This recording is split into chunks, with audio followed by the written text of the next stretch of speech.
may kumalat na viral video na nag-cause daw ng traffic, no? Ang dahilan daw ay papadaanin si VP Inday Sara. 'Di ba? Nasa may Commonwealth banda. And tingnan natin yung video. Boss, ano po? Ano po reason?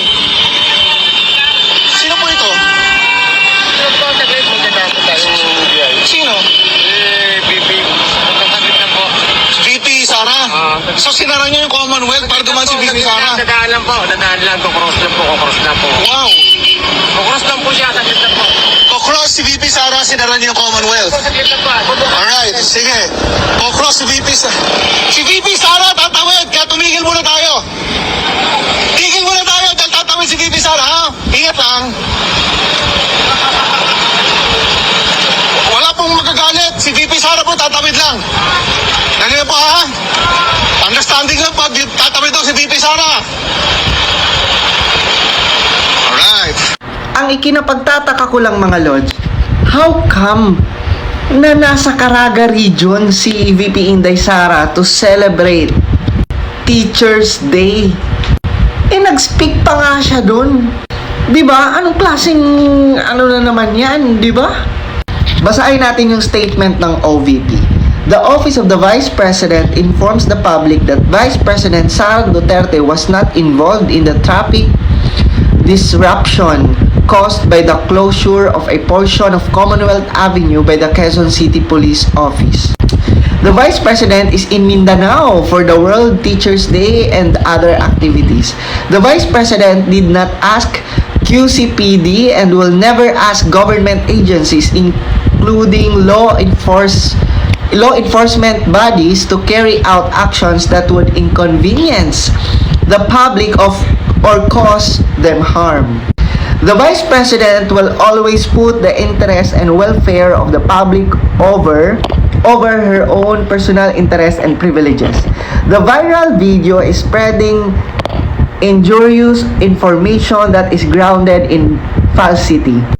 The OVP calls on QCPD to conduct an investigation and hold all those responsible accountable for their action, including the liability of the person who took the video and maliciously appended the traffic stop to the Vice President. It is also expected for QCPD to rectify this error and publicly disclose the VIP involved in the road closure. Thank you. I don't think so na kayang gawin ni VP Inday Sara yung mga pa-VIP na yan. Kasi 'di ba, knowing Dutertes, Diyos ko, pag nag-airplane nga yan sila, 'di ba? Doon nga sila sa economy. And grabe naman yung grabe naman yung nag-video, ang OA naman. And ayan klarong-klaro, 'di ba, October 5 nasa Butuan City. 'Di ba? Si VP Inday Sara. Diyos ko naman, no? Lalo na yung OA na nagpapakalat ng video. Apaka-OA mo naman. Pinamukha mo pa sa mga tao. Pasarcastic ka pa. Diyos ko, parang feeling ko kakampot siya. Diba? Diba? Ganyan na ba talaga? No? Ganyan na ba talaga ngayon ang mga tao? Para lang talaga masira ang pangalan ni VP Inday Sara. Para lang talaga pagtawanan siya at pag-isipan siya ng masama, talagang gagawin mo yan, lalo na yung nag-upload ng video. Sino ka ba sa tingin mo? Sana lang talaga may managot dyan, no? Kasi pampapahiya yan eh, lalo na kung hindi totoo. For your information, Vice President yan ng Pilipinas. Hindi mo yan kailangan pagsalitaan ng ganyan sa harap ng mga tao. Kung makapanghusga yung nag-video, buti nga sa'yo. Alam ko may kalalagyan ka talaga.